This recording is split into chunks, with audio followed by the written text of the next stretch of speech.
All right, let's just get right into it. This movie is a complete and utter train wreck. I mean, come on, when a review starts out that savage, you just know it's going to be a wild ride. And believe me, it only goes downhill from there. Okay, picture this. You've got Benedict Cumberbatch and Olivia Colman, two of the best actors alive, right? Starring in a dark comedy. You think, wow, this is going to be comedy gold. Yeah, think again. Somehow, this movie took that can't-miss formula and just completely face-planted. All right, hold up.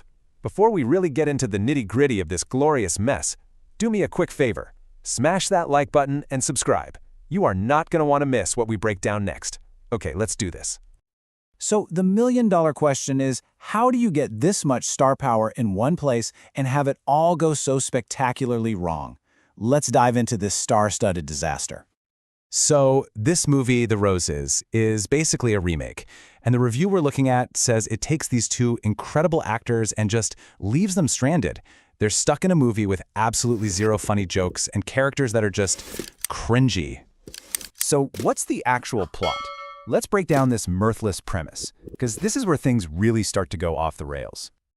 Okay, so we've got Theo and Ivy. Their first meeting, it's literally him having a tantrum. Romantic, right?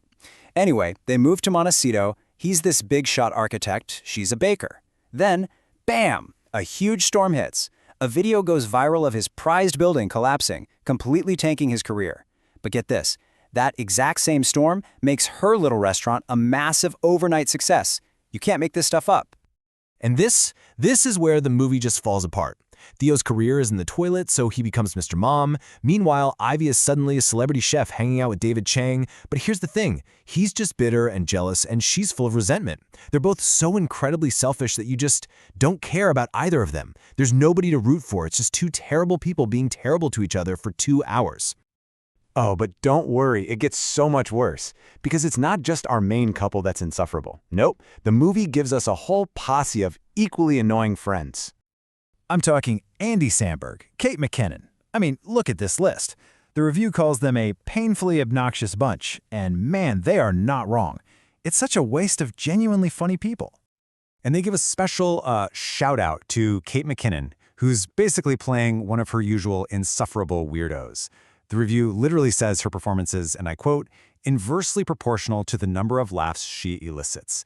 Oof, that's gotta sting. Okay, so the characters are terrible. The story's a mess. But, hey, it's a comedy, so at least the jokes are funny, right? Right? Well, let's take a look at the comedic highlights, shall we? We've got crabs in a bathtub. Classic. We've got food fights, things get set on fire, and, wait for it, not one, but 2 scenes of people throwing up. Yeah, peak comedy, right there. I mean, the review nails it. These gags are so stale you can practically smell them. There's just nothing fresh here. No wit, no clever writing, just the same old tired jokes we've all seen a million times. All right, it's time. Let's wrap this up and hand down the final verdict on this thing. So, how does this one stack up against the original from 1989? Not great. The review points out that the old one, with Michael Douglas and Kathleen Turner, at least had some style. This new one, it's just flat and totally forgettable. And get this, the director is Jay Roach, the guy who made Austin Powers, Meet the Parents. But according to this review, it seems like whatever comedy genius he had, well, it's packed its bags and left the building. And this might be the most brutal part of the whole review. They say the movie is so bad, it basically obliterates any chance that the original book will ever get made into a movie again. Wow. So it didn't just bomb, it torched the entire franchise for the future. So, after all of that, maybe just watch something else? Like anything else? Your time is precious, people. Don't waste it on this. And there you have it. You survived the roast. Now it's your turn. Drop a comment and tell me what movie you want to see us tear apart, or, explain, next. And hey, if you had fun, make sure you hit that subscribe button. You don't want to miss the next one. Thanks for watching.